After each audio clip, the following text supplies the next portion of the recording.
Kembali di Liputan 6 pagi, saudara, kasus kematian gadis penagih utang di Cibarusah, Kabupaten Bekasi, Jawa Barat Selasa lalu ternyata membuka tabir kejahatan lain yang terjadi pada 2022. Terduga pelaku yang juga nasabah si gadis penagih hutang mengaku pada polisi telah membunuh istrinya dan membuang jenazah korban ke dalam tangki septik di belakang rumahnya.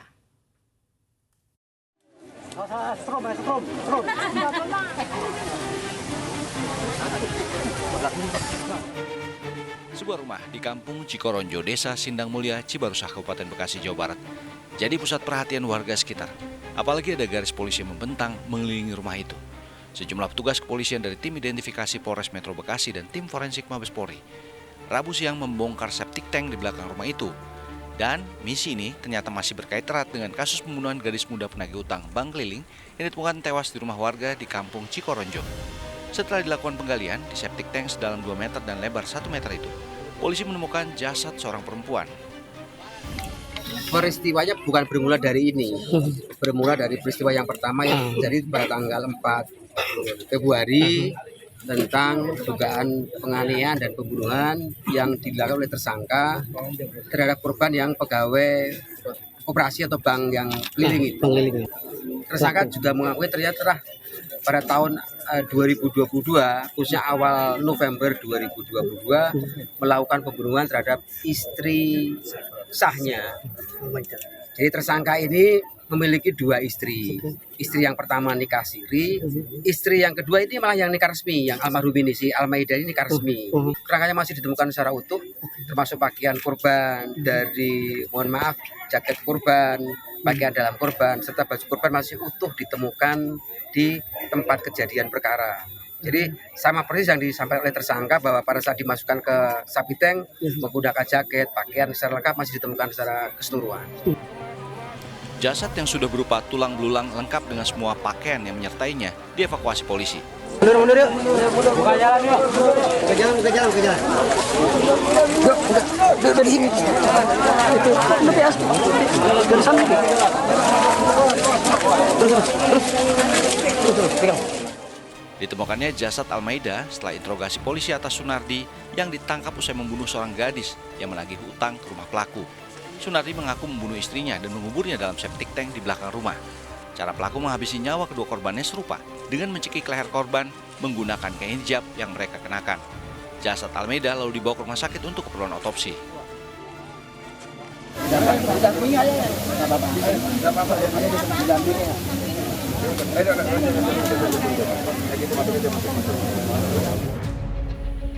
Di tengah keramaian orang yang berkerumun di TKP tempat ditemukannya jenazah seorang perempuan, datang seorang lelaki muda mencari ibu kandungnya yang hilang 2 tahun lalu. Ibu lelaki muda itu menikah dengan Sunardi selama 4 tahun, namun tiba-tiba hilang tanpa kabar tahun 2022 silam.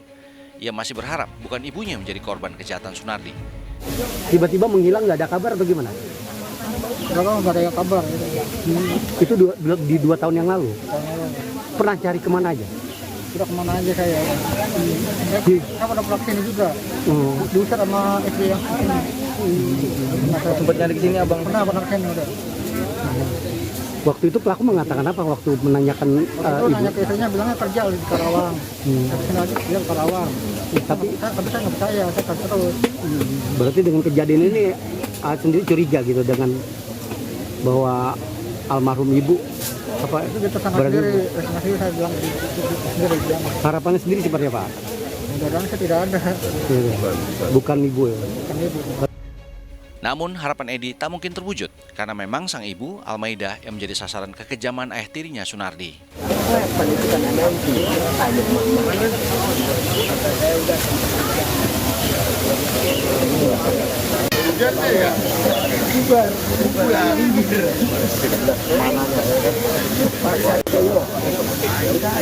Kemarin dibilangin gitu. Saya pengen lihat rumahnya di dalam biar jauhnya korban ini kita buktiin apa di dalam. Ternyata kematian Almaida masih meninggalkan tanda tanya besar di benak keluarga, terutama anak korban. Edi yang akhirnya menyadari bahwa ibunya telah menjadi korban kekejaman ayah tirinya berkisah di rumah duka di perumahan kota Serang Baru, Desa Sukaragam, Serang Baru, Kabupaten Bekasi.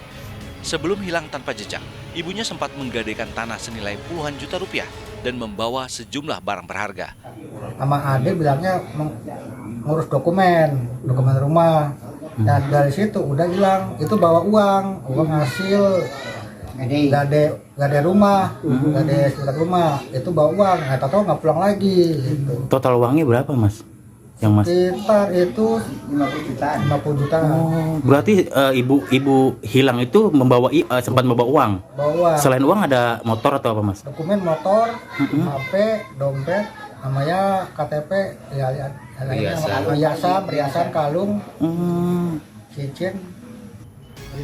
Sang anak curiga kematian ibundanya erat dengan harta benda yang dibawa korban sebelum ditemukan tewas. Anak korban berharap agar pelaku segera dihukum seberat-beratnya setimpal dengan kekejamannya. Saat ini jasad korban berada di Rumah Sakit Polri Kramat Jati, Jakarta Timur, dan rencananya almarhumah akan dimakamkan di kampung halamannya di wilayah Banyumas, Jawa Tengah. Lalu, seperti apa rupa pria berdarah dingin yang telah membunuh seorang gadis penagih utang dan juga istri sahnya? Inilah dia, Sunardi, pria 44 tahun yang berprofesi sebagai kuli bangunan ini awalnya ditagih utang oleh seorang gadis penagih utang Sri Pujianti sebesar 2,5 juta rupiah. Tersangka yang tak punya uang untuk mencicil kesal, menarik kerudung korban dari belakang dan memasukkannya ke dalam rumah. Tersangka lalu mencekik korban hingga tewas. Kasus ini membuat terbukanya tabir kejahatan lain tersangka, yaitu membunuh istrinya Almaida tahun 2022 lalu.